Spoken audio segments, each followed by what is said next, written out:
Hi, my name is Tyler Gaspar. I'm a freshman at Temple University in the Fox School of Business. I am currently an undeclared business major, but am considering majoring in financing or marketing. I value being trustworthy, honest, dedicated, and committed to be hardworking. I feel being trustworthy and honesty go hand in hand because for somebody to build trust with somebody, there needs to be honesty in a relationship. I also value being dedicated and committed to my work because it shows that you're able to perform when needed, and it shows that you need to build towards a goal and be able to accomplish the goal. I feel like having these values symbolize me and show traits towards me because it shows I'm reliable, hardworking, committed, and honesty at all times during my work. For example, when I ran varsity cross country at my high school, not only individually did we have to perform to exponential levels, but we had to collectively work as a team to order to accomplish the goal, which our ultimate goal was to win districts and go on to the state level. Cross country has taught me that being part of a team makes the outcome better and bittersweet because you have other people to celebrate with, and not only yourself but as a team. Also, being part of a team, it showed me Hofstede's dimensions of culture when dealing with how collectivism is more important than having idealism. By being a team player, led the team and I to build relationships with each other. Even though we had high task conflict in the middle of the season, we lost to a rival school. It was kind of a rough patch, but we built upon it and became a better team in the long term. I was a top 10% of my graduating class at 900 at Parkland High School. I graduated with 3.9 GPA. I belong contributed to the National Honor Society, Spanish Honor Society, and PALS Club. PALS Club is a club at our high school where the students would help handicapped students at our school, give them a chance to experience what high school is all about, like going to football games, prom, homecoming, throw different celebration parties. Um, I was not only a top performer in my class, but a top performer in my high school's varsity cross country team. I was second fastest runner on my team, ran a 16:55 cross country and a 4:28 track. While balancing school and sports, I also had a part-time job at a local car wash called the Coonsville Car Wash, where I contributed 15 hours a week till and helped me pay for college and earn money for my car and for college. My simple accomplishment in my life was when I became a top performer and top runner on my school's high school cross country team. It was my sophomore year of high school. I was trying for my school's soccer team. I made it my freshman year being on the junior varsity team. Decided I should go try out for the varsity team. It was going well. The tryouts were going fine, and day of cuts came, and I got cut from the varsity team. I was devastated. I didn't know what to do.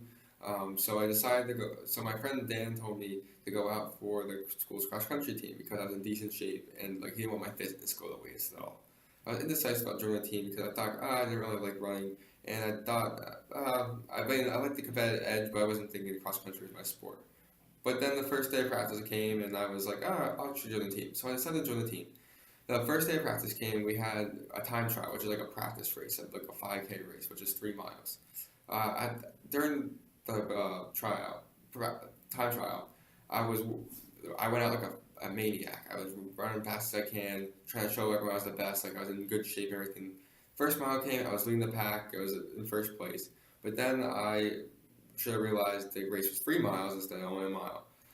During the time trial, hundreds of people went by me. It was one by one, and I eventually finished in last place. But I didn't quit. I finished the race, and I finished it hard. So then I decided to implement a strategy in order to, based on my vision, my values, to be a hardworking, committed, to be able to perform better and become on the varsity team eventually. The year went by. I worked hard, never quit out of practice, never gave up. So I decided to stick with the sport in the next year, and eventually during my junior year, I made the varsity team during the summer training. Then the season came. I worked even harder, but I was actually new to the team, so we we didn't really have to, we like gel together. We wanted to perform better. Like so, I decided to use like Tuckman's group model, the group development model, or to build relationships with my teammates. So we started like storming and like norming. We would go to each other's houses, get to know each other, better, know what we want to do for the season, what's our vision, what's our mission.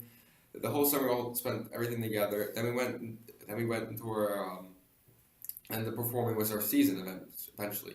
During my junior and senior year, we were performing excellent. We won districts my junior year, we won districts my senior year, we won the states my junior and senior year. But I wasn't happy personally with myself because I wasn't running as fast as I could. So I needed to run faster. So during my off season, my senior year, I worked hard based on my vision, my values. I worked hard, was running during the winter, running during the spring for track, and eventually during my senior year, it paid off at the state level, and I ran a 16:40 mile. But I couldn't do it without my teammates because they were pushing me along the way because we were all building relationships with each other. I learned in my human resource class my freshman year was strategy. I learned that strategy needs to have value, a vision, a mission in order to accomplish strategy. A value is what a person stands for, a vision is what a person aspires to be, and a mission is what we need in order to do to accomplish that strategy. I learned these qualities from the Wall Street Journal about a visionary and a manager. The example I'm talking about is Steve Jobs and Tim Cook, the former and current CEOs of Apple. I feel that Jobs was a visionary who came up with innovative and creative products that would revolutionize Apple. He created these products such as the Nano, the iMac, the iPhone. He created these products so competitors would have a hard time replicating them, but they really couldn't because Jobs was coming out with these new products and innovative products every couple of months, so it was hard for the other companies, competitors, to replicate him. At the same time, his software never had a problem. It never crashed. No one ever hacked it. It never had a problem with it. While when Tim Cook took over as CEO when Jobs died, he was more like a manager because he controlled and administered Apple. He was not really a visionary because he has not really created or innovated any products since he took over the CEO at Apple. And as sophomore at Apple has been struggling since he became CEO. It has been crashing, hasn't been working really properly. Now back to strategy. Strategy is then broken down to markets, which then you break it down to market segments. To find these market segments, you need to know the demographics, psychological aspects, what the person's hobbies are, what they look like, just age, everything. Strategy should incorporate the company's competition and who is challenging the company. Like how is their product different from the company's product? What's their uniqueness? How the competitors market? How your own company markets? The company then should break down their strategies from their strengths and weaknesses.